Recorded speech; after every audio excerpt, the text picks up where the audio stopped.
ఈరోజు మార్కాపురం శాసనసభ్యులు కందుల నారాయణ రెడ్డి మార్కాపురం మండలం సర్వసభ సమావేశంలో పాల్గొన్నారు.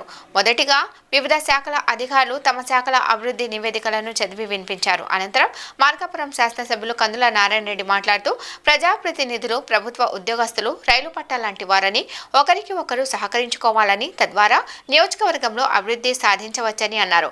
ఆంధ్రప్రదేశ్ ముఖ్యమంత్రి నారా చంద్రబాబు నాయుడు, ఉప ముఖ్యమంత్రి పవన్ కళ్యాణ్, రాష్ట్ర మంత్రి నారా లోకేష్ సర్పంచులకు తగిన గౌరవం ఇవ్వాలని సూచించారు. గత ప్రభుత్వంలో సర్పంచులను పూచికప్పులలాగా తీసివేసి ఒక్క రూపాయి కూడా సర్పంచులకు ఇవ్వలేదని, కానీ ఇప్పటి ప్రభుత్వం సర్పంచులకు తగిన నిధులు విడుదల చేసిందని అన్నారు.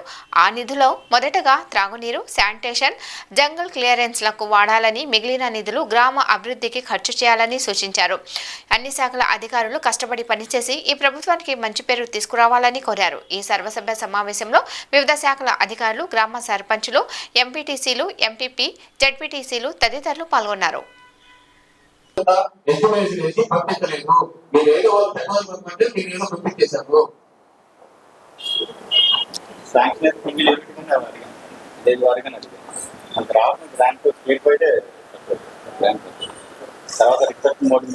మీకు ఎన్ని రోజులకు ఒకసారి వస్తుందా వెహికల్? అది మంత్లీ 3 times వెళ్తాను సార్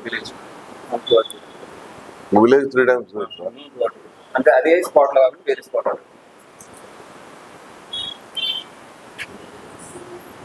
మందులు అయిన సబ్స్టాండ్ ఉన్నదా?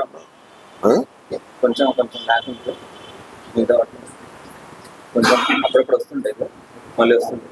కొంచెం 1 week అలా ఫిట్నెస్ ఉంటుంది, మళ్ళీ వస్తుంది. ఏ అయినా సరే ఈరోజు ప్రభుత్వం వీటి మీద బాగా దృష్టి పెట్టింది.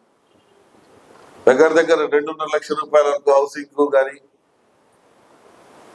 ఉపాధి హామీ పథకం ద్వారా ప్రజలకు మంచి జరిగే విధంగా ఒక మంచి మంచి స్కీములు కానీ ఇటువంటి అన్ని కూడా తీసుకుని వస్తాం.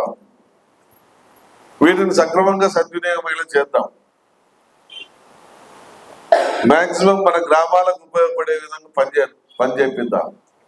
మనం అందరికీ పని చేయలేము, కొందరికే పని చేయగలుగుతాం. ఆ కొందరికి పని చేసే దాంట్లో సాటిస్ఫై అయ్యే విధంగా చేయాలి. ఆ సాటిస్ఫాక్షన్ లేకుండా చేసి ఆ ఏం చేశాడులే, బొచ్చు చేశాడు, ఆ ఒక్కటి చేశాడులే, ఈ ఒక్కటి చేశాడులే అనేటువంటి వాళ్ళు కాకుండా మా గ్రామానికి పని అయింది, మా ఊర్లో పని జరిగింది, ఏం చూసుకున్నా ఒక ఊర్లో కనపడుతుంది. నేను అందుకనే నాకు ఇటీవల ఇవి వచ్చాయి క్యాండిల్ షెడ్స్ వస్తే ఊరికి ఒకటి వస్తుంది. ఊరికి ఒకటి వస్తే ఏ మూలం సరిపోదని చెప్పి నేను 5 ఊర్లకే పెట్టించాను. ఒక ఊర్లో ఒక 5 కనపడితే ఆ ఊర్లో ఒక 5 మందిని సాటిస్ఫై ఉంటారు, ఒక 5 మందికి న్యాయం జరిగినట్టుంటది. ఆ ఊర్లో ఉపాధి హామీ పథకం ద్వారా కావచ్చు, ఇంకొక స్కీమ్ ద్వారా కావచ్చు పని జరిగినది అనేటువంటి పరిస్థితి వస్తుంది.